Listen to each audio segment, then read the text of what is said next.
Welcome বন্ধুরা, educational hub চ্যানেলে সবাইকে স্বাগত। এই মুহূর্তে যে গুরুত্বপূর্ণ আপডেট নিয়ে হাজির হয়েছি সেটা হচ্ছে সেকেন্ড এসএলএসটি সংক্রান্ত গুরুত্বপূর্ণ আপডেট নিয়ে হাজির হয়েছি। সেকেন্ড এসএলএসটি সংক্রান্ত দুটি গুরুত্বপূর্ণ বিষয় নিয়ে ইতিমধ্যে কিন্তু নোটিশ জারি হয়ে গেছে। তো চলো সেই গুরুত্বপূর্ণ বিষয়টি কি তা অবশ্যই জেনে নিতে হবে এবং জেনে নেওয়ার পরেই কিন্তু অ্যাপ্লিকেশন করতে যেতে হবে। আর জানার পরে অ্যাপ্লিকেশন করলে হয়তো অনেক বড় সমস্যার হাত থেকে কিন্তু রক্ষা পাওয়া যেতে পারে। তো চলো গুরুত্বপূর্ণ নোটিশ দেখে নিই। প্রথম যে নোটিশটি বেরিয়েছে সেটা হচ্ছে এসসি সংক্রান্ত ক্ল্যারিফিকেশান। এসসি রিজার্ভেশন সংক্রান্ত অনেকে ক্ল্যারিফিকেশান চাচ্ছিল, সেই ক্ল্যারিফিকেশান কিন্তু স্কুল সার্ভিস কমিশনের অফিসিয়াল ওয়েবসাইটে দেওয়া হয়েছে। তো চলো দেখে নিই নোটিশ কী রয়েছে। গুরুত্বপূর্ণ নোটিশটি দেখো, নোটিশ নাম্বার এখানে দেওয়া রয়েছে, ডেট হচ্ছে 19 তারিখ অর্থাৎ গতকাল এই ক্ল্যারিফিকেশন হয়েছে গভীর রাতে। দেখো কি বলেছে, it has been ব্রট to our notice that some candidates are seeking clarification on the category. অনেক ক্যান্ডিডেট এই এসসি পিএইচ এলইডি বিষয়টার উপরে ক্ল্যারিফিকেশন চাচ্ছিল, ক্ল্যারিফিকেশন হচ্ছিল না। It is clearly stated that these vacancies reserved for only SC candidates having locomotive disability and possessing necessary certificate duly issued by the respective component authorities on or before last date of submission application for second SLST 2025। কি বলেছে, এই যে ভ্যাকেন্সিটা SC pH LED সংক্রান্ত যে ভ্যাকেন্সিটা রয়েছে এটা শুধুমাত্র SC ক্যান্ডিডেটদের জন্য রিজার্ভ। এসসি কোন ক্যান্ডিডেটদের জন্য? যাদের লোকোমোটর ডিসেবিলিটি রয়েছে। লোকোমোটর ডিসেবিলিটি মানে যাদের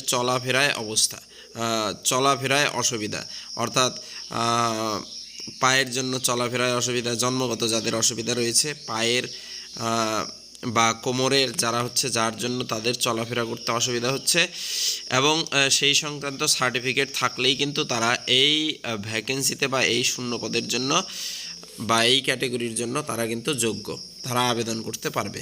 এটা হচ্ছে এসসি পিএইচ এলইডি সংক্রান্ত ক্ল্যারিফিকেশন ছিল। আরেকটি গুরুত্বপূর্ণ সেটা হচ্ছে পেমেন্ট সংক্রান্ত। ইতিমধ্যে যারা অ্যাপ্লিকেশন করেছো বা করবে তাদের অনেকের মোটামুটি 10% ক্যান্ডিডেটের পেমেন্ট সংক্রান্ত কিন্তু ইস্যু হচ্ছে। সেই পেমেন্ট সংক্রান্ত ইস্যু নিয়েও কিন্তু একটা ক্ল্যারিফিকেশান ইতিমধ্যে বেরিয়ে গেছে। তো চলো দেখে নিই ক্ল্যারিফিকেশানটা কী ছিল। দেখো এটা ছিল মেমো নম্বর এখানে দেওয়া রয়েছে, ডেট হচ্ছে 18 তারিখ কিন্তু এই ক্ল্যারিফিকেশানটা দেওয়া হয়েছিল।